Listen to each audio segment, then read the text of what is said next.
leftovers, or the DMV, Number 97. or house cleaning, or Chumba Casino always brings the fun. Play over 100 different games online for free from anywhere. You could redeem some serious prizes.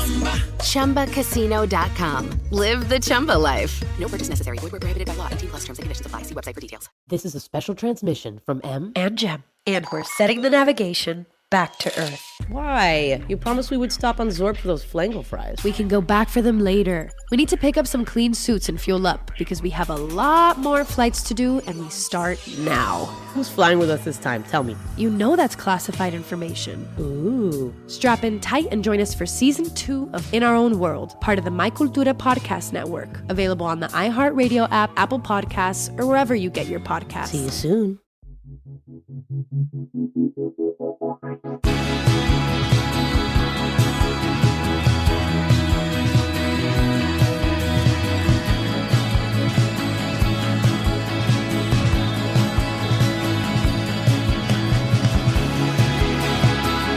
You're listening to 100 Words or Less with Ray Harkins. What is happening, podcast people? I am actually on a plane right now to the beautiful city of London, United Kingdom, but more on that in a moment. I have to tell you, if this is your first time here, we talk to people who are involved in independent music, who care about it in a deep way, whether it's documenting, playing it, whatever, as long as it's involved with the punk, hardcore, DIY stuff that we all love. Maybe it's a little indie rock, maybe a little emo, maybe you're an author, whatever it is, as long as we have that core component that connects us to the thing that we care about so much. That's what's important to me, and I know it's important to you. And is important to our guest. His name is Mr. Brian Audley. He is the guitarist from Incendiary, and I'm probably saying his last name wrong. Audley, but regardless, he will correct me and let me know that I've done this the wrong way. But regardless, I love Incendiary. I am a longtime fan just of everything that they do. Like when they release a new record or new songs, I am fully in, fully listening, dissecting the lyrics, looking at the album art, just the whole thing. It makes me feel like a, 16-year-old kid poring over Gomorrah Season Ends or whatever. So I had to have Brian on because I had the vocalist Brendan on 2 previous episodes. I was like, you know what? I want to round this out. I want to collect all the band members, so to speak. So Brian was kind enough on the promotion of their newest record that just came out on Closed Casket Activities. It's like what you need to know about pain or something along those lines. But, you're smart. You can easily find the new Incendiary record on all streaming platforms. I was a super fan and, of course, pre-ordered the record immediately. Once they announced it, got the email, boom, dove right in. So we settle a debate. I don't know if I'd call it a debate, but Brian and I talk about the Mount Rushmore of Long Island hardcore because that's, that's what you do on these sort of these podcasts and what have you. But Brian, great hang. I really enjoy him as a human being. And like I said, check out the new Incendiary record because holy moly, it is quite potentially for sure going to be on my top 10 list. I don't know exactly what number it's going to land at because, there's many months of this year to transpire. If you want to support the show for free, it only takes you 30 seconds of your time. You can leave a rating and review on Apple Podcasts, or you can leave a rating on the Spotify platform. Those are the best ways for the visibility of this show to spike. And I have seen that happen. And I really appreciate you, the listener, who have done this. And if you haven't done this, honestly, less than 5% of you do that listen on a week-to-week basis. So I just implore you to do that. And you can always email the show, 100wordspodcast@gmail.com. Love to correspond with all of you kind people out there, whether it's show ideas, whether it's sponsorship inquiries, whether it's hey, I just want you to check out my band, whatever it is. All that stuff comes into my inbox, and I greatly appreciate that. Like I mentioned at the top of the episode, I am headed over to the United Kingdom. I first of all want to specifically announce I'm helping the Outbreak Fest team launch their very own podcast, which I am incredibly, incredibly thankful that they trusted me to kind of, put this out in the world. And it's not me hosting it. I mean, I am hosting some of the live chats that are happening over at the Outbreak Fest, which is why I am traveling out to London, like I mentioned at the top of the show. But there's going to be, artist on artist interviews. There's just going to be interesting people having interesting conversations that are related to the Outbreak Fest. So I will include a show link a link in the show notes, as it were, for you to check out the first episode that we released with Joey from Koyo and Ryan from One Step Closer, having I would call it an artist on artist interview. Basically just kind of setting them up with some fun questions. They bounce back and forth with each other. It's a really, really great hang, and honestly something that, it does exist in the podcast space, but I think for the, hardcore / punk / hip hop adjacent podcasts, like no one really does it like this, So anyways, I'm very excited about that. So dive in there, and I'm really excited. I'm going to be doing 16 interviews over the course of the weekend. The stage that they have given me is, I'm pretty excited to see it. I haven't seen it in real life as of yet, but literally traveling right now as we speak on Wednesday. So I'm so excited because Outbreak was an amazing festival that I got to be a part of last year, and just watching bands in this environment is really, really thrilling and exciting. So can't wait to do that.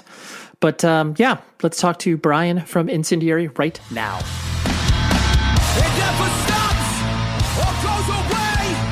I rip the weeds from my garden every day.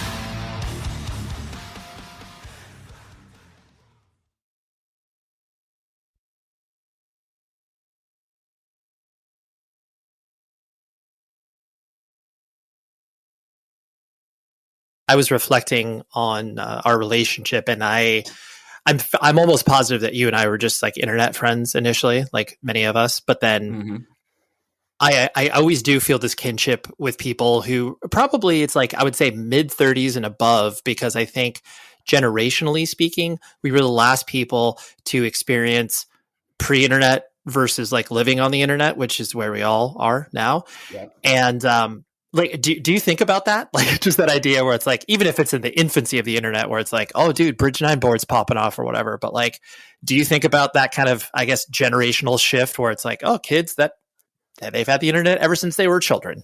I do. I think about that a lot, actually. Actually, both things that you said, I completely agree with. The internet thing, I do think about that a lot. I've said it before too, where, I feel kind of fortunate that we are this generation that kind of knows what life was like before, and also has the benefits and I guess baggage in some ways that comes with life after the internet being so ubiquitous and universally used. Because like you said, generations now, you grew up having it, and you don't even know what it's like to like not know things. Like I remember if I couldn't figure out or remember who sang a particular song or who, what other movie this actor was in, I would just have to like sit there and not know that. Whereas now I can get that answer in a second, right? So, yeah, just the idea that you would sit there with your friends or whoever you're having a discussion with and really go through it for like 10 minutes and still not have an answer. Yeah. And you just have to accept that and live with that. And hopefully that answer finds you someday. It's just, even at that level, I think it's, I do think about that. And then the other thing you said about, of being a certain age and still involved in punk and hardcore and what else, feeling like you kind of just know them already. Like I've thought about that also. And I think it's just kind of like a mutual respect. And I think about that with people I see at shows where, maybe I've never formally met them before or formally been introduced, but at a certain point you're just like, okay, we know each other. We're both still around. We've been in the same room and seen each other for, 10, 15, going on 20 years in some cases. Like, we're cool. We don't need an introduction. We're just peers, and we're both still in this stuff. It's a mutual respect. I like the way that you put that, because I agree with you completely, especially too, where it's like, there are certain people where it's, once you have seen them enough kind of around, you just, even if you don't know them, to your point, you already feel that bond, and you can immediately just go up to them and be like, hey, so we don't know each other, but we do, like, we have a million friends, and like, why not? Yeah, exactly. Like, we have enough stuff in common to talk about that we've gained over the last 10, 15, 20 years. So we might as well be. Right. Exactly. I know you personally. Were you actually born and raised in Long Island, or was that a transplant nature at some point? No, I'm pretty sure all of us are born and raised on Long Island. Okay. Yeah, I was born in Bayshore, New York, Suffolk County. Lived there until about 6th grade, and then did my middle school, high school years in Center Reach, New York, which I guess the closest landmark I can give for that is Stony Brook University. Stony Brook's getting a lot of attention now with Koyo popping off and riding for that hard. But right. Yeah, I'm born and raised on Long Island. My parents still live there. I lived in Brooklyn for the last almost 10 years. Maybe this year will be my 10th. But yeah, I still, have a lot of pride and a lot of connection with Long Island. My folks are still out there, and, summer's coming up, and that's where I like to be. Yeah. Oh, of course. I think, well, first of all, does anybody still refer to Long Island as, I know jokingly it was referred to Strong Island? Like clearly that was some dumb thing that's said at some point, but it just always sticks in my brain. But does anybody call it that? Like within punk and hardcore specifically, like kind of like maybe with like a wink and a nod sarcastically. But like you'll definitely see like, a CrossFit gym or like, right. I don't know, like a jujitsu gym or something like that, like using that non-ironically for sure. Right. Okay, cool. It just really washed over me right now. I'm like, wait, why the hell do people call it Strong Island at some point? But like now I kind of like, oh yeah, that's right. Now it all comes flooding back. So so what was the family structure like as you were growing up? Like mom and dad in the house, brothers and sisters? Yeah. Mom and dad around in the picture, still in the picture, have a great relationship. One younger brother who's 3 years younger than me, who for a minute kind of, followed my path into music and punk and hardcore. And we had a few things in common, and then kind of quickly took a left turn and decided whatever his big brother wasn't cool anymore, and got into his own stuff. But yeah, we're still cool. He's been a supporter too, where like he'll come out to our local shows, even though he doesn't really care about the music. And, he knows the things that are important to me, and always does a killer job of coming up with like very cool and unique gifts for me based on that like, why would he know that? Right. Like, I think maybe like 5 or 6 years ago, he got me an original copy of the Silent Majority LP, Life of a Spectator, the only one. Right. Where like at the time, like that's such like a niche thing to know somebody's into, right? Like, especially someone that's not involved in punk and hardcore. He just knew how much I liked that band and tracked down a copy for me from some European distro or something. And then actually, I guess I'll just keep going on this. This year for Christmas, he got me what I can only describe as like a box full of like old Long Island hardcore, like ephemera and flyers. He found some guy that was like selling it on eBay, like to this guy, probably a box of his old garbage for all intents and purposes, but it's just filled with his flyers, posters, zines, photos from like all this 90s Long Island stuff that like, to 99.9% of the world would think it's garbage. And I'm just like obsessed with this thing and need to try to find a way to document it all. Right.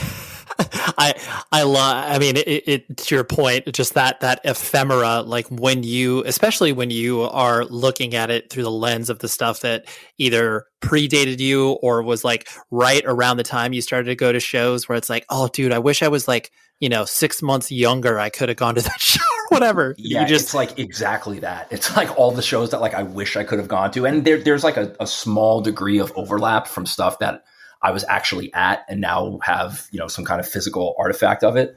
But yeah, it was really cool. And just that kind of just illustrates the point. Like, he doesn't, my brother rules, and he doesn't really, he doesn't have the same connection to the music as I do anymore, but he's still supportive, knows I'm into it, and knows, the things he can, the things I'll get excited about.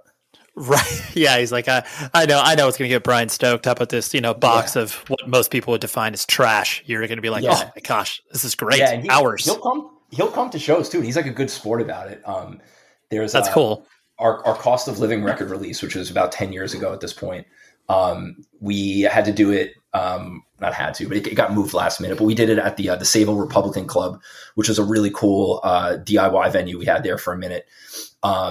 But it's a small, sweaty, packed, like sweltering hot VFW. And he wanted to come check out the show.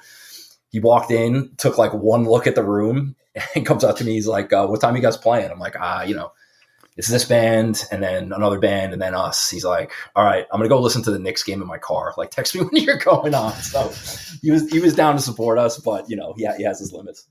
Yeah, of course. I love that. And what kind of kid did you find yourself being as you were growing up? Like, did you care about school? Were you into sports? Like, what were you gravitating towards? Yeah. I don't think I was into school. I did well in school. I definitely was into sports. I'm a big guy for anybody that doesn't know. So I was courted a lot for sports. Sure.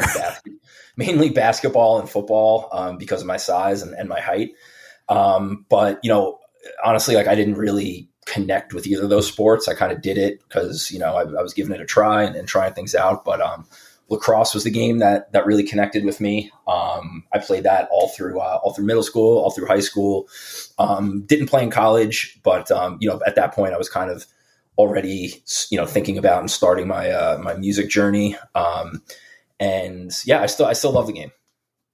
Right. And now that explains why you have lacrosse shorts. Like as far as Incendiary is concerned. Oh yeah, that was a pure passion project.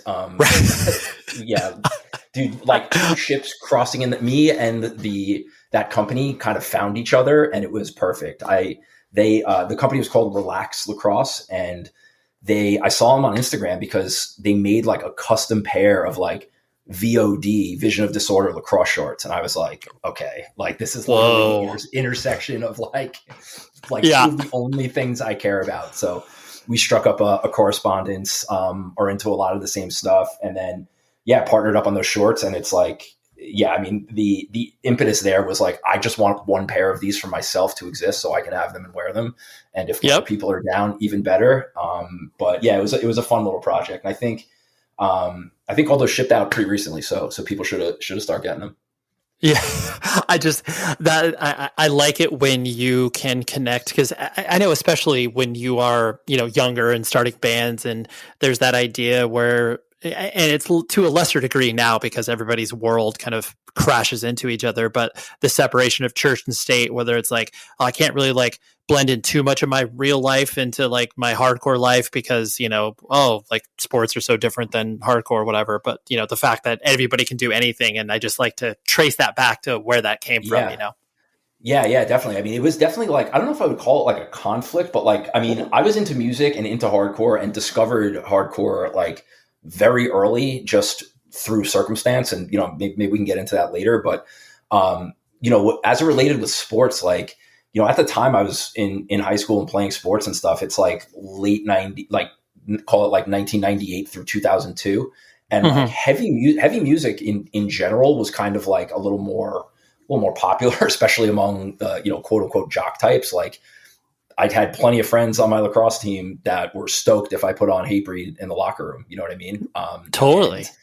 Pantera and Slayer. And so like, I had some, I wasn't totally alone and it wasn't totally church and state. There was some overlap there, but I never really felt the need to hide it or like, have my other group of friends like in high school. Like I didn't really I was a just like kind of like a spectator with hardcore and the shows I was going to. Like I didn't have any friends really at the shows or at the scene or in the scene or, doing bands or anything at that point. I was just a straight up like fan, going to shows and checking stuff out on my own. Right. Maybe I had one or two friends that, liked Hatebreed or something that I could convince to come with me. But other than that, it was really just kind of me out there trying to find all this stuff. Right. Yeah. I do like that when you can bring stuff to the table that your friends get stoked on, and you know, in your head, you're just like, okay, you're never going to go to a Hatebreed show. You're never going to care about this, but like, you know, you can clearly pump some iron with this or whatever. Yeah, definitely. Like there would be enough crossover. Be like, all right, so like, how about this Poison the Well CD? Like, you know, it's heavy, it's got screaming, it's moshy. And then I'm like, all right, you're into that. Like, how about Converge? And that was a little too artsy for some people, so that turned them off. Totally. But you know, there was enough that, you know, I could usually convince somebody and that to join me and maybe put them onto something new. Right. I do also like that. You're always testing the boundaries as well, where it's like, okay, exactly. Yeah, all right, I know this friend will like this type of music up to a point, and then once it crosses this won't happen. And so, yeah, it's it's all about finding those limits. Yeah, exactly. So did you, as you were, like you said, exposed to, you know, heavy music somewhat early, and I know because I've seen you articulate in other interviews of, you know, it's like listening to heavy music, like you didn't know, and plus, like, no kid has a concept of a scene. You're just like, oh yeah, dude, Korn, Deftones, you Hatebreed, like it's all the same. It's all heavy. Same stuff. Yep. Yeah. I thought anything that, like, anybody that had like a real CD and had screaming, that they were all the same level, you know. Like, I thought Earth Crisis was the same as like Sepultura, was the same as Pantera, was the same as Hatebreed, you know, like they sound sonically similar. They have a CD I can get at a store. Like, they must all be playing the same type of like gigantic arena shows. And it wasn't until later where I figured out there was a bit more dynamics within that. Right. and that idea too, that you, like, to you at that time, it's just level of exposure where you're like, oh, maybe this band, you know, I'm able to see on MTV when they actually played music videos or whatever, versus this band where I know they're not, because, you know, they're just not as popular or whatever. So it's like, that's how you kind of base your level of understanding. It wasn't so much like, oh, there's no way that this band is ever going to be played on because they don't even have a music video or whatever. It was all the same to me. Like, anything could have, you know, either one could have replaced the other. It was all the same level. I didn't realize that there was like a local band and like a touring hardcore band and then like an Ozfest band. I thought it was just kind of like all the same. Right. And what drew, because I'm guessing prior to that, like, you were probably maybe just, I guess, like, listening to the radio, listening to kind of whatever is around you. Mm-hmm. Well, oh no, go ahead. No, I was just going to ask it. And so, like, what attracted you to the heavy stuff, so to speak? Yeah, I mean, I don't know. Like, I was, you know, definitely into, like, probably every person my age, like Green Day, Nirvana, right? Like, loud punk influenced rock was like on the radio, and I was exposed to it. And, you know, I love those bands. And then I started getting into slightly heavier stuff, Metallica, Slayer, Pantera. And again, like, that stuff was like, it definitely wasn't mainstream, but like, that was on like regular ass, like, radio in my parents' car. You know what I mean? So I'd hear this stuff and then just kind of be looking for more. And that, like, kind of like discovery aspect and that looking for more was like really like a lot of the fun of it for me too. You know, I liked having to kind of seek stuff out and try to, like, you know, just find any scrap of information, a song, a comp, a flyer, a shirt, like whatever it was, just like learning more and like discovering more about this stuff and going deeper. And I think, you know, I referenced earlier kind of just like circumstances, but, you know, I just happened to live and grow up in Center Reach, like walking distance from this independent local record store that carried punk, hardcore, local hardcore, had flyers for hardcore shows, were giving out, you know, free victory comps at the door.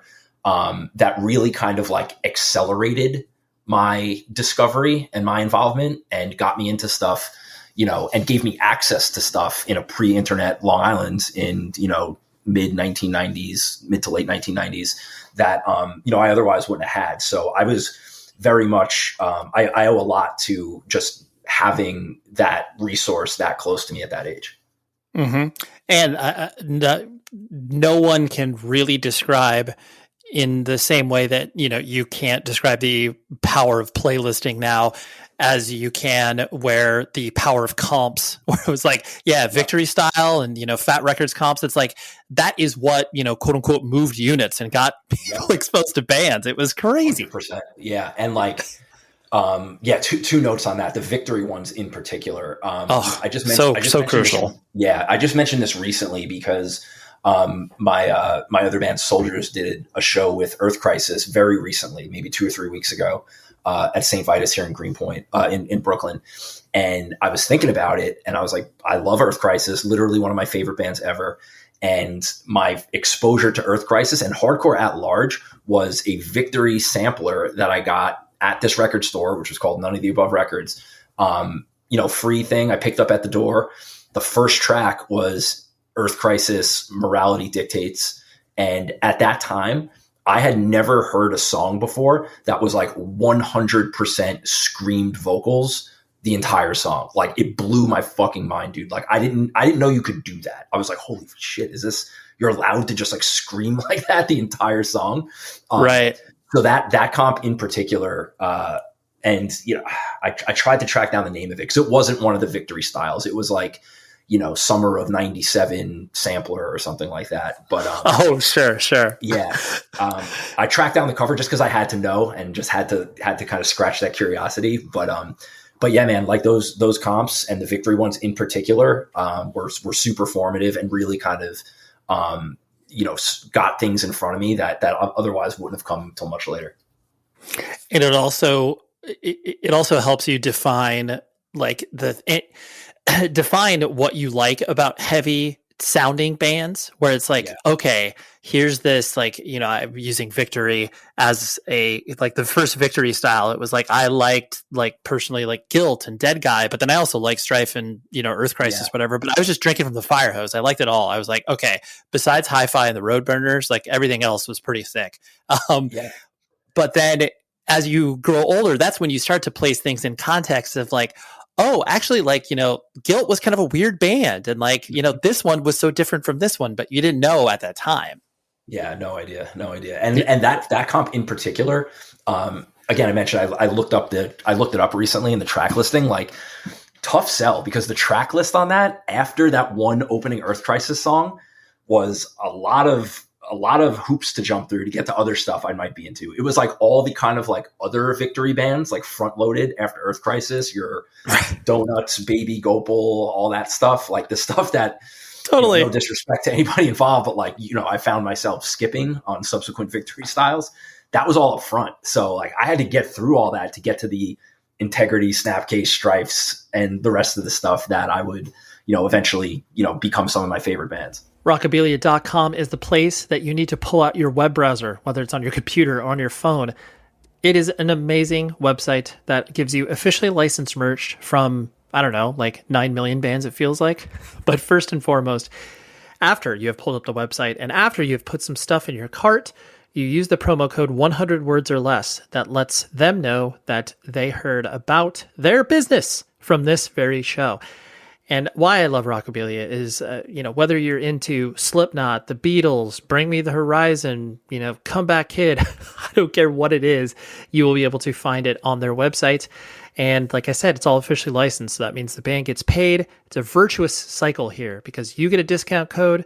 The business, the independent business that supports so many bands and artists gets to continue doing what they do, and everybody wins in this scenario. So go to rockabilia.com, use the promo code 100 words or less, and I absolutely love the fact that they support this show because I love this company. So rockabilia.com, thank you for your continued support. This show is sponsored by BetterHelp. How much time in any given week do you spend thinking about yourself or taking care of yourself? If you actually stopped for a moment, you'd probably realize that it is pretty small. And it's so easy to get caught up in helping friends, family, coworkers. But then you end up feeling burnt out, stretched too thin, and that is where therapy comes into play. I'm a huge advocate for therapy. I've done it myself, done it with my wife, and I think these things are incredible tools for you to get unstuck from whatever it is that you are feeling stuck with. So if you're thinking of starting therapy, give BetterHelp a try. It's all online. It is designed to be convenient, flexible, and suited to your schedule. You just fill out a brief questionnaire, and you get matched with a licensed therapist, and you can switch therapists at any time for no additional charge. Trust me in saying that therapy will help you through some of the most difficult parts of your life. I know that for a fact. So find more balance with BetterHelp. Visit betterhelp.com/Ray to get 10% off your first month. Hey, that promo code's my name. That's great. That's betterhelp.com/Ray. Give therapy a try and get unstuck. As you started to, go to shows of a more independent minded nature, I mean, you were obviously around the time where, VOD and a lot of the Long Island bands were, playing shows in that area and were playing very, very large shows. Were you, were you scared? Was it exciting? It was probably a combination of all those things. Like, what were the emotions as you started to kind of interact with the scene on a more, direct level? Yeah, it was all of that. I mean, again, it's kind of circumstantial. Like the VFW in Center Reach, the town I grew up in, that I could walk to, because again, I'm in middle school or early high school. I don't have a car. I can't drive. Like they were doing like big. I mean, looking back, like big fucking shows. Like the first show I ever went to there was like Shutdown, Glassjaw, One for One. This other Long Island band, Motive, who like really stuck out to me among all that night. And it just blew my mind. And like, I really liked and that VFW did a ton of other shows. I saw Silent Majority there. I saw Hatebreed there. I saw Indecision and Sick of It All there. So I got, again, just kind of like a product of the circle of where I lived. I was able to just get myself to these things without having to rely on my parents dropping me off or transportation. But, I really liked the feeling of like, I'm doing something somewhere I'm not supposed to be doing it in my town, right? Like, cause this is like a Friday or Saturday night. I'm in, I don't know, 7th, 8th, 9th grade, when like nobody does shit on Friday nights in 7th, 8th, 9th grade. Maybe you're playing PlayStation at your buddy's house, or like, I don't know, getting into trouble and like prank calling people or something, or at least that's what we used to do. And I'm like, man, like I'm at the VFW seeing some of like the sickest bands I've ever heard in my life. Like, and it's totally a secret. Like there's a bowling alley across the street where like, I know for sure somebody I go to school with having a birthday party there right now. And I'm across the street watching people like tear each other apart to Hatebreed. Like that was so cool to me. And it felt like I was in on this thing that nobody else knew about. And it was all for me, not in like an exclusionary, gatekeeping way, the way people say it now, but it's like, man, I found my thing. And like, you guys, have fun with all that this weekend. Like I'm doing this. Oh, for sure. Yeah. Like that, that you felt like you were, especially too, once you started to really get immersed. And even if you played in your first band and played a show outside of the state or outside of the city, like people, you couldn't even explain that to your peers. They were like, what are you talking about? What does that mean? You went to tour. Yeah. Like you went to a show. Like, what do you mean? You went to the city and went to a concert? Like, nah, don't worry about it. Yeah, totally. So did you get, as you started to go to shows and stuff, did you get taken by the idea of playing in a band right away? Or was that something that, like had guitar already been present in your life, prior to that? Yeah, definitely. Like playing in a band was like always the goal. It was like, how do I get myself there? Right. Like, how do I get in a band with very modest expectations? Like all I want is a band that people will sing along to and mosh to at a show. That was it.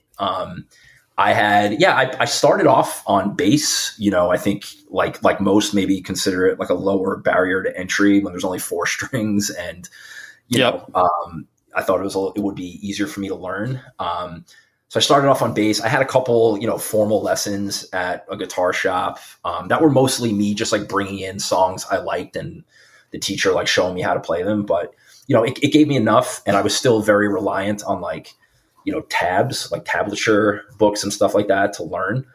And then I don't know what really made the switch. I was like, all right, like I want to be like doing more and like making more sound. So eventually I kind of evolved into guitar, got a guitar, and then, spent a lot of time in the same way, like just learning learning other songs, learning tabs. Like Guitar World magazine in particular was like a big resource for me, because they would, every month in an issue, they'd give you 4 or 5 tabs of a song of, random choosing. And that's all I had to work with for a month. So I would spend the month learning those songs, whether I liked the songs or not, by the way. And, until the next issue come out, I'd have 4 more to learn. So that's kind of, how I started playing guitar and like learned how to play. Right. Those, as a person who only really minorly picked up guitar, like just those tabs were so crucial to feel like you were actually making progress on something. Yeah. Yeah. Cause like, I know how the song is supposed to sound, cause I've heard it on the radio, so I can kind of hear when it's like not right or where I need to be. But it's crazy how much of that stuff is like still stored in my like core memories. Like I still know how to play the solo to like Santeria, and I barely like Sublime, you know what I mean? Just because that was one of the songs that like I had the tab of in Guitar World and spent, days, weeks, whatever, figuring out until the next issue came. Yeah, absolutely. For sure. So like you were saying, as you were, going to shows and wanting to play in bands and all of that sort of stuff there, where did you start to find like people to play with, obviously from shows? Cause like you said, you weren't really finding that in your school or other, peer groups, so to speak. So I'm guessing that's where you kind of found people to play with. Actually, in contrast to what I said earlier, the first people I started playing with were friends that I had played sports with, believe it or not. My one buddy, Mike, me and him were in a jazz band together in middle school. And he still does music professionally too. He was in This Is Hell for a little bit playing drums. He was in Endwell for a bit playing drums, and he's part of a new band now called Extinction AD that rips too. But he was the first person I ever really like played with, like in middle school jazz band. Like I played bass guitar, which was cool because I got to play guitar on the school clock once in a while.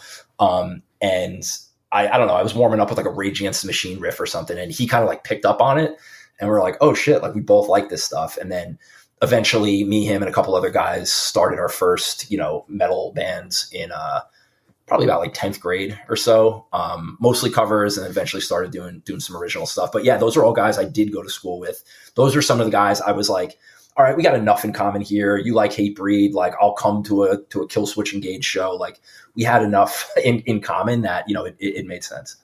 Sure. That's really cool. And was there sort of a life path opening itself up for you in regards to, like what you're going to do for a job, and like, were you going to go to college, and, were you going to follow along in your mom or dad's footsteps? Was there any of that going on? Like a little, like I don't know, for me, it was always about like sustainability for me. Like I recognized from a pretty early age, or pretty early on rather, that like, this is like one of the only things I like really give a fuck about.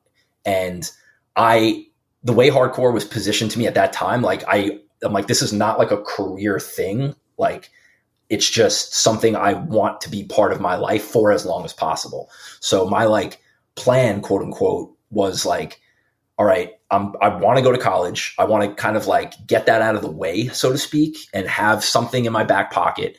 And then after that, spend time doing music as much as I can for a little while. And that wasn't, and that turned into, I was roadieing for my friend's band, This Is Hell, for a while. And that was my first kind of experience right after college. Like, during college, I was definitely becoming more active socially in Long Island hardcore, and meeting more people, and, having friends at shows, friends that were in bands, and just kind of starting to like get, pulled into the whole, quote unquote scene of it all, which again, before I had only just been a fan. I was there to see the show, grab a t-shirt and go home. But then I really started being socialized. So by the time I was wrapping up college, opportunities to tour, whether it being roadieing with This Is Hell, or eventually, starting a band with those guys that were doing it a little more professionally and a little more seriously, or a lot more professionally, a lot more serious, were starting to surface. So I was like, oh, this is perfect. Like, you know, I got the degree in my back pocket. Now I can go, you know, people want to travel after college. Like, I'm going to get to do that with music, with hardcore, with my friends. Right. Yeah. This is your backpacking around Europe. Exactly. Yeah. Yeah. This is where I'm going to find myself. Yep. When, so like you said, as these, you know, this world started to open up as far as other opportunities in regards to just like, oh yeah, I'll hop on the road and, you know, do all that sort of stuff.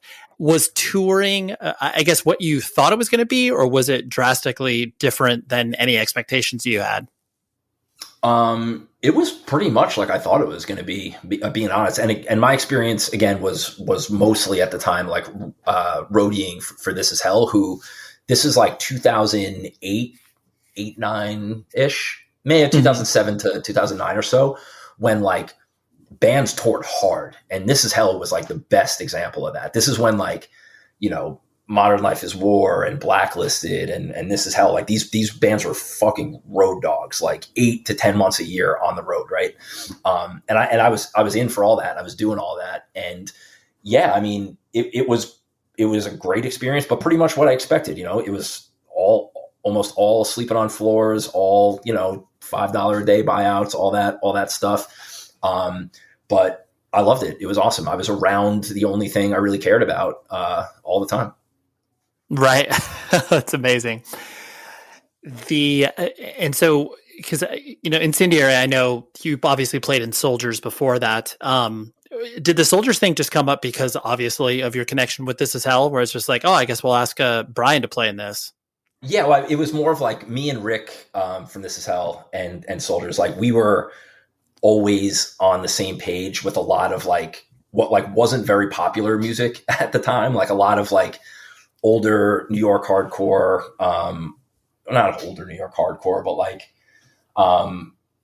Madball, VOD, Buried Alive, All Out War, which are like, I think a little more popular now than they were back in 2008 or 2007, 2009, which is awesome because those are all great bands. But we were like always kind of like, man, this stuff is so sick. We should do something like that. And yeah, we were around each other all the time. And then eventually made it happen. And it was always just kind of like a fun side project thing. You know, whenever we could get together, we would, around This Is Hell's schedule. And then, you know, we ended up doing an LP that we never really thought we'd do. We did a degree of touring ourselves, a couple, 2-week things here and there. But that was like really my first experience in doing a band, like quote unquote for real. And definitely my first experience writing a full record, a record that I'm still proud of. Like I mentioned, we just dusted it off to play with Earth Crisis a couple weeks ago. And, I'm still proud of a lot of that material. I think it still sounds good and still sounds, fresh enough with what everybody, is into now. Yeah, especially too when you are playing something that might not sonically fit in at the time, and then music is all cyclical, so it's like it goes in and out of fashion at certain points, and it definitely you couldn't have toured as hard as those other bands you were naming during that time because there wasn't really opportunities like that. But it's like now you could be like, oh yeah, like we probably could have played a few more shows now because it's a little more, in vogue, so to speak. Yeah. Yeah. And Rick wanted to sing for a band, and he's such like a presence and just like force that I'm like, I would love to be in a band where Rick just gets to sing. Right. While This Is Hell is a great band and doing their thing with their sound, like I knew Rick wanted to do something a little more, like Terror and First Blood and bands like that were going on at the time. And I was all in for it. I love that stuff too. Please check out evilgreed.net. They are a independently owned operation over in Berlin, Germany that supplies web store solutions for bands and record labels. But what's important to you is the fact that they ship merch to you. It's obvious, right? But no joke, evilgreed.net. And please use this promo code 100 words. It lets them know that this very podcast sent them, and they are focused on shipping merch to the United States of America. And what makes this company very special is the fact that they don't open their floodgates to everybody. They work with a very specially hand-picked roster of bands and record labels. Like, I'm just going to throw some record labels out there, and it'll give you the vibe. whether it's Profound Lore Records, Closed Casket Activity, Death Wish, End Hits Records, Maggot Stomp, Sargent House. I could go on, but obviously you can go to the website. You can see what's up. I just love what they do. They will send you merch, vinyl, whatever it is you order from them. And I know what you're thinking. You heard me at the very top of the ad being like, oh, I don't know, man, Berlin, Germany, that's terrifying. No, it is not, because the shipping rates are very advantageous for us right now here in America. I've ordered from them before, and they've gotten me stuff in around a week. It's so easy to do. So again, evilgreed.net, and use the promo code 100words and get you 10% off of your entire order. Thank you very much, Evil Greed, for your continued support. With the Lucky Land Slots, you can get lucky just about anywhere. This is your captain speaking. We've got clear runway and the weather's fine, but we're just going to circle up here a while and get lucky. No, nothing like that. It's just these cash prizes add up quick. So I suggest you sit back, keep your tray table upright, and start getting lucky. Play for free at LuckyLandSlots.com. Are you feeling lucky? No purchase necessary. Void where prohibited by law. 18+ terms and conditions apply. See website for details. I mean, Incendiary, for obviously as long as you guys have existed, you've always been really deliberate about the choices that you've made in regards to, touring, playing shows, because you guys all have, lives outside of the band, and you've all, committed to things in a real life that is not going to be able to get you out for 7 to 9 months out of the year. And I know that was an evolving discussion that you guys were having as the band was, starting to get some steam and some heat. Was that, just for you personally, was that kind of difficult to balance those ideas of like, oh, we're going to have to say no to these tours and that sucks because we can't go out? Or was that something that was relatively easy for you to say no to? I mean, and I know like saying no to opportunities always feels weird, but how did you kind of, I guess, sort through that on your own? Sure. Yeah. Well, the quote unquote strategy hasn't really changed since the beginning of the band. And it wasn't that hard at the time because, Incendiary started when all of us, or most of us, had done other bands in similar capacities, like I was doing with Soldiers and traveling with This Is Hell, and were, kind of like closing that chapter and being like, all right, like we're getting jobs, like we got apartments, we have relationships and commitments at home now. But we still love doing this. We still want to be part of the conversation. We still want to be contributing and playing shows with our friends at home, playing shows with our friends' bands that when they come through Long Island, and just be part of the whole thing. So that was like always kind of the page that everyone was on. It's how do we do as much as possible within these new kind of like life circumstances we're in.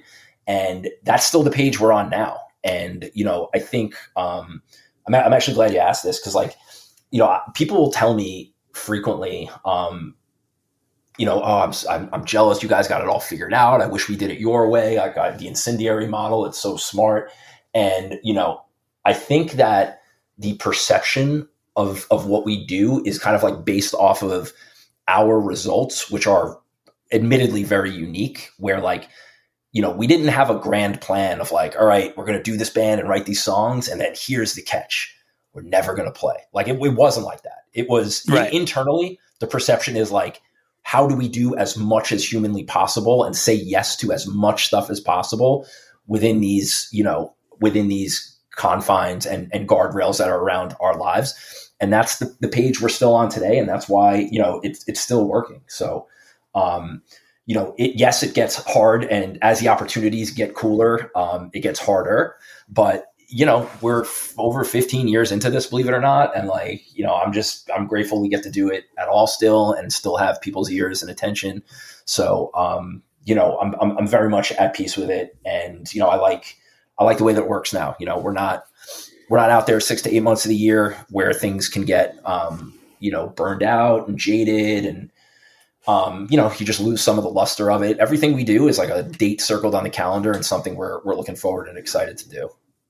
Mm-hmm. Absolutely. And to be honest too, I think it is a testament to like you said, the kind of, not like it was a grand plan, but the plan of the band of existing.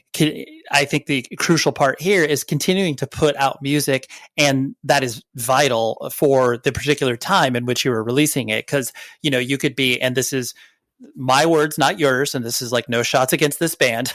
I'm prefacing this, but it's like Guns Up as an example. Like, you know, when they became that band that would just like pop into This Is Hardcore, Sound and Fury, and like play every 2 to 3 years, and people would be excited and go off or whatever. But like, there was no hope of releasing new music. There was nothing that was kind of connected to that besides like, oh, this is a fun opportunity. And of course, take it, super fun.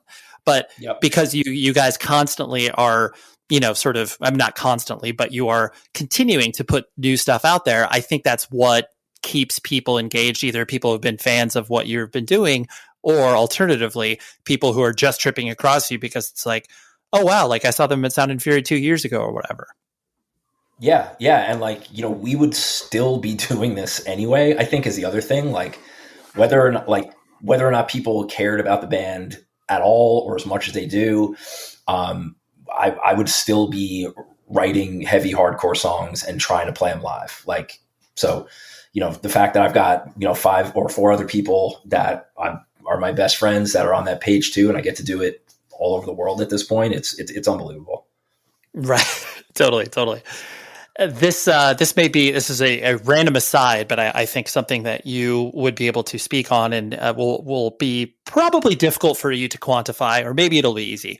But and I'm sure you've been posed some version of this question: the Mount Rushmore of Long Island hardcore, or it can be Long Island, just like music in general. We don't have to define it as such.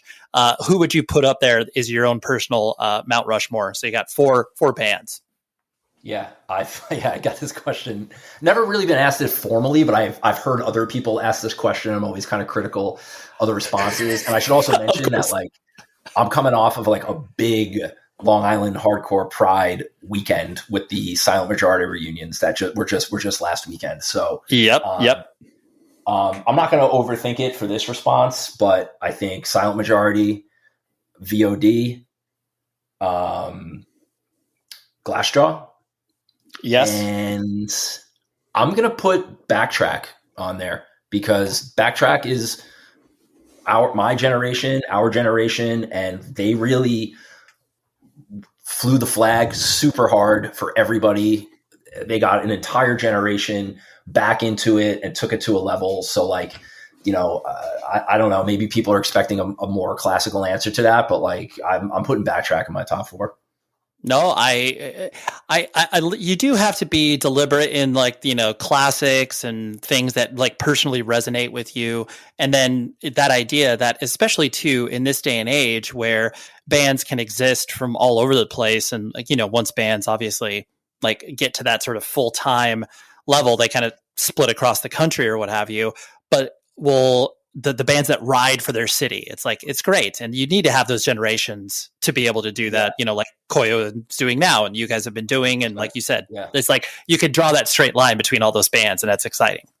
Yeah. And I think what goes into my answer too is kind of like the impact on like the culture, so to speak. Like every band I just mentioned, like they influenced so much and built so much during their time that like you can still hear, see, and feel in everything that's coming out now.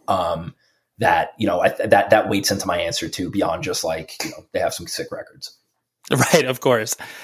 And this is really random and just a very selfish question personally, but I presume that you have some interaction with that band Inside from Long Island. Yeah. I don't know if you ever, that was a band that just like, I mean, no one talks about anymore, but it looms large for, I think, a lot of people that, you know, randomly ran across them in the 90s. And I just like that band was so good. They were great, man. And beyond just Inside, the bands that came after Inside were some of my favorites too. Blood Red, which was, I think, everybody from Inside minus Mike, the singer, but Tommy from Silent Majority on vocals. That Blood Red material is some of the best stuff to ever come off Long Island and often overlooked. And then Mike did a band after Dearly Departed. Dearly Departed, yeah, man, with Joe Rubino from Tension. And man, I saw that band a ton. And honestly, like at the time, I didn't really get it. But I go back and listen to those records now, especially, excuse me, the LP, Believing in Ghosts. And man, that stuff is so goddamn good. And just like real music. I don't know how else to describe it. It's like real music beyond outside of like, the hardcore stuff. But yeah, man, I have a lot of love for Inside and those musicians and everything that they put out after that too. I love that. Yeah, that's a deep cut, but I knew that you would appreciate it. But I agree wholeheartedly. It's like I love it when we feel like we trip across a band that, like you said, I just love the idea, like playing real music, where it's like you feel like you could play that to some random civilian and they would be like, "Oh, this is really good." Like, are they on tour with like 1975 or whatever? It's like, no, this right. Yeah, exactly. I'm actually sure that. Because I mean, even on Long Island in New York, like, if I say Dearly Departed or Blood Red, like, they weren't household names beyond the ex-members thing in a lot of cases, but let alone somebody from California. I got to say, I noticed that as well. Dude, because the Inside released a couple records, like all their stuff got put out in this label from here in Southern California called Redwood Records. And it was like, for whatever reason, I think they came out here twice and I saw them both times. They toured with Elliot. Wow. And it was one of those things where I was just like, this band is unbelievable. It's like I will always think of they put out one of their 7 inches with like the Intel like computers logo. Yes. It's like, dudes. Yeah. Of course, nerds like you and I are, oh, dude, so cool. It's just like, oh my gosh. But anyways, it's just so. Yep. Redwood put out the first Blood Red EP too. Yes. Redwood Records EP, and that's like, to me, that's their best material. And I would encourage anybody that's listening or hearing about or seeing all the Silent Majority love that's going on the last couple of weeks from Long Island. If you like what you're hearing there, check out Blood Red, the Redwood Records EP. I agree wholeheartedly. That's great.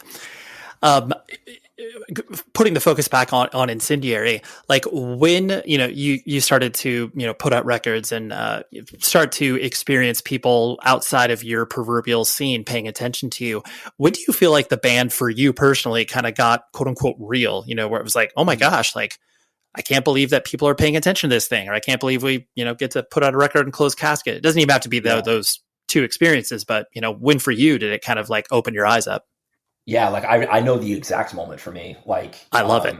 Yeah, we played a show on Long Island at this venue called the Black Box Theater in Northport, and the rest of the lineup escapes me at the moment because we played there a number of times. Some combination of Backtrack, The Agent, Sick of Talk. I think these are all bands that we played with a lot at that time. But I remember at that show in particular, we got a reaction for one of our songs that wasn't a cover. Like we used to cover Strife early on, and that would kind of like, warm people up to us. But that was it. A lot of the set was like, man, I can't wait till we get to the Strife song. So like people start moving around for this. Totally. And then that show, we got a reaction for like one of our own songs. And I was like, oh shit, like that has never happened before. Like, this is like, we're starting to like get somewhere here. That moment in that show, that was the moment. I love that description because it really does make your brain fold in on itself, where your original song, someone like, if it's a person that sings along and it like isn't your friend, it's just like, you took the time to know this, or like you said, get a reaction. It's like, what the hell?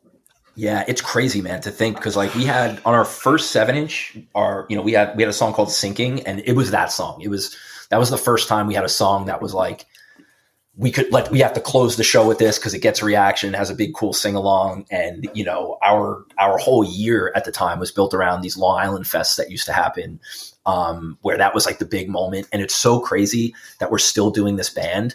And now like people have probably never even heard of that song. You know what I mean? Right. Like, that was our hit, so to speak. Like it was like a lifetime ago.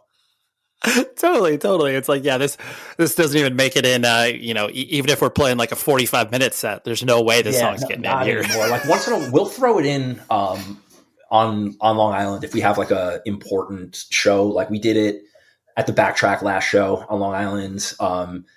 And we'll sprinkle it in here and there. And, it's hard, man, 'cause it's like, it's like a 10 plus year, more than 10, probably 15-year-old song at this point. Like, the people that, and we're lucky, man, like the people who are coming to see Incendiary now are like, largely newer fans that got into us on, one of our second or third LP.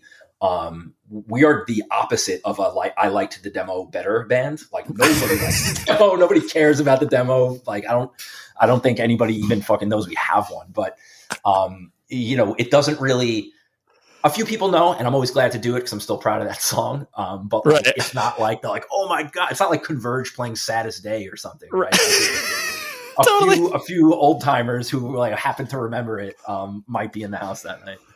Right. It gets like a smirk from the back of the room, but that's it does okay. It does okay, but it's like our new shit does like 1,000 times better. So while it is cool, conceptually to tip the cap and respect and honor the old material and the people who've been there since, like, it's not it doesn't get the mind-blowing reaction that some bands when they play older material get.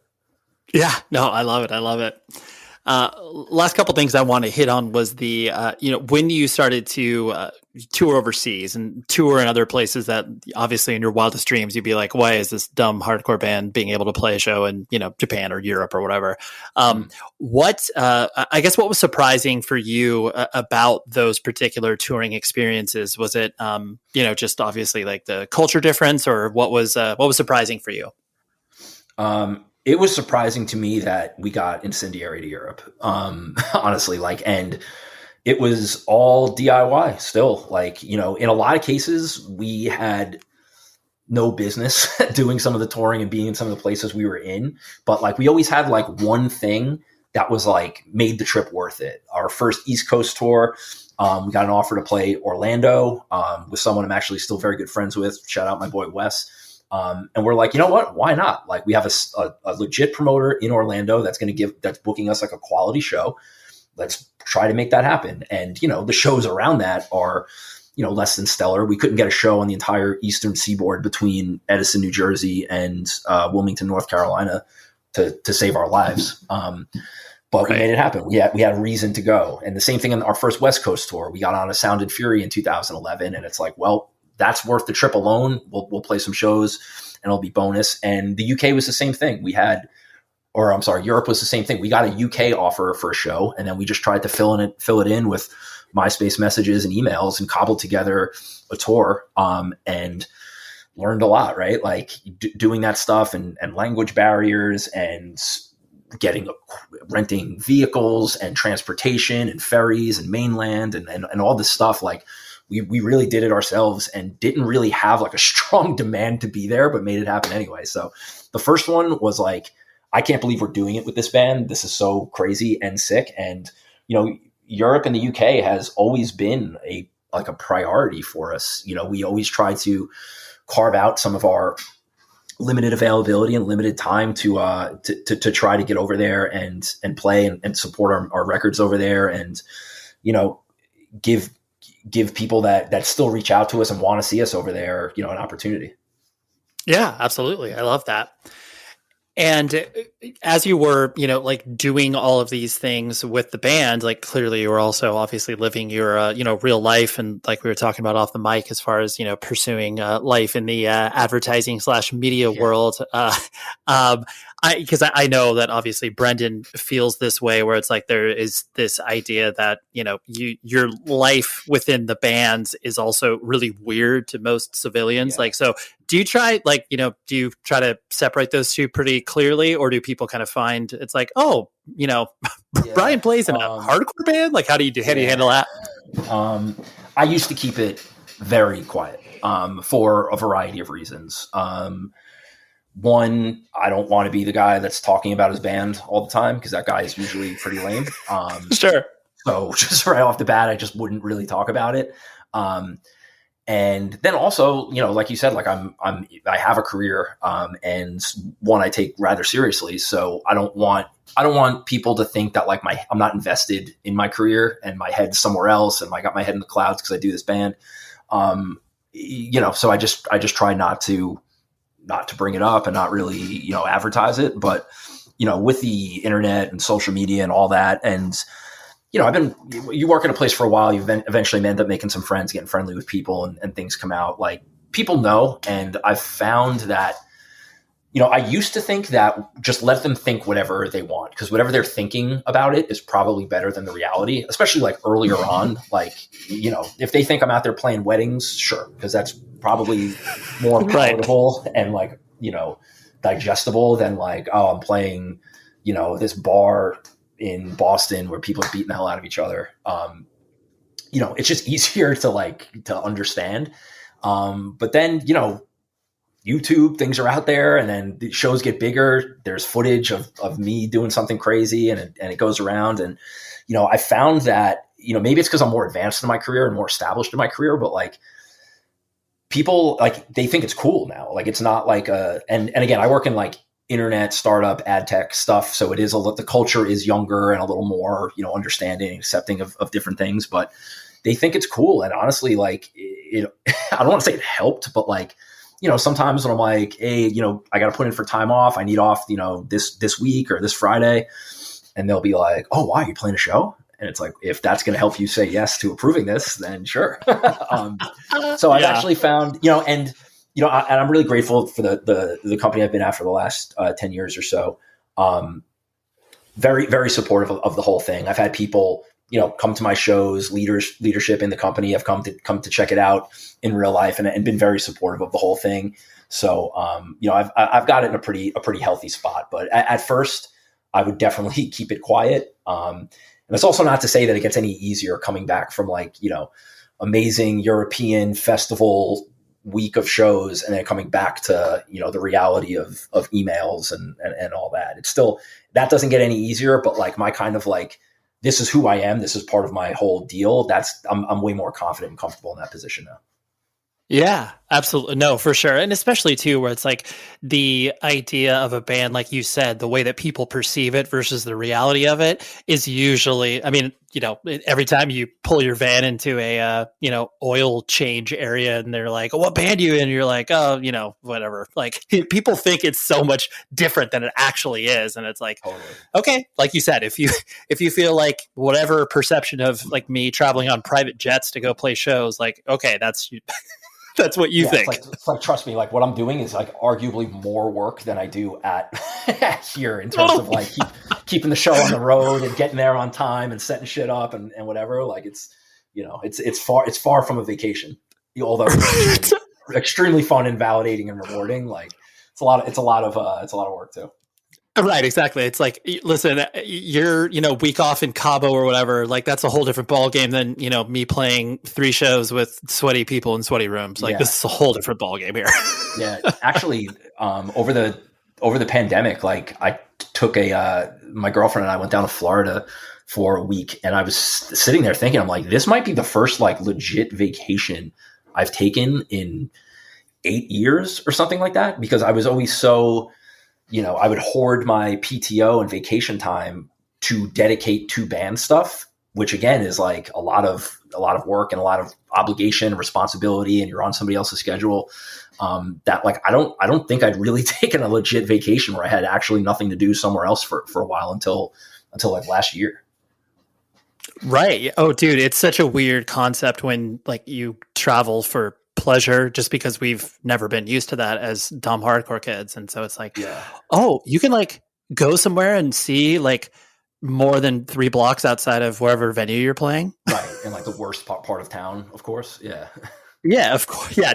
Nothing where you actually be able to see a site except like maybe you get excited about a cool coffee shop. Yeah. Well, Brian, I really appreciate you letting me nerd out about all of these things inside your brain, because I knew it was going to be a good one. So, of course, man. And like I said, I'm a fan of the show. I particularly look forward to the end of year or the year end list show that you do with Jeremy and Joey. Yes. So I was excited to do this, man. I love hearing people's origin stories. I love nerding out on this stuff. Like I said, it's like one of the only things I actually give a shit about and have a very good memory of. When I can't remember most other things, I can remember things like Redwood Records and Dearly Departed. Dude, that is honestly, I was like, I'm going to be able to bring this up to Brian, and we're just going to be able to talk about this. We could probably just do our own, like, for it, man. I'm here for it. Just do our own Long Island buried treasures. Yeah, I got plenty more where that came from, believe me. Hey, well, let me just end you with this. How about, do you remember that band A Day in the Life? Yeah, of course. Of course. X Mind Over Matter. That was George Reynolds' band after Mind Over Matter. That was my very first show with Taken ever. They headlined the Showcase Theater here in Southern California, and we were very excited to. Well, actually, we didn't even really know who they were, but it was they played. Adamantium was opening, so we were excited about that. But yeah, so that's good. I appreciate that connection there. Yeah, actually, I gotta mention it. I saw Taken on Long Island at Hungarian Hall in Ronkonkoma. Do you remember that? Absolutely. That's yeah. Because I know you still with a very infant stage of Stray from the Path also. Dude, I can't tell you how many Long Island heads that went to that show that were just like, oh, dude, yeah, I saw, you with Stray from the Path when they were like absolutely awful, an awful band. And Stray from the Path had a sure, sonically it sounded very different than the band does today, but like they were like their own thing on Long Island, and like Soldiers got to play with them a lot, and they had beyond like Long Island's pride, like their like town of like Selden and Center Reach and Newfield High School repped so hard for Stray from the Path at the time that they had like their own scene, like within a scene. And it's fucking amazing that they're still doing it and at the level they are today. And I know Tom's a friend of the show too. So that was a lot of people were at that show that are still around today. Oh boy, wasn't that fun with Mr. Brian? Hopefully you were able to, learn a little bit more about Lacrosse and or the Mount Rushmore of Long Island hardcore. I really just used that as an excuse to talk about Inside for like 10 minutes, which we did. It was great.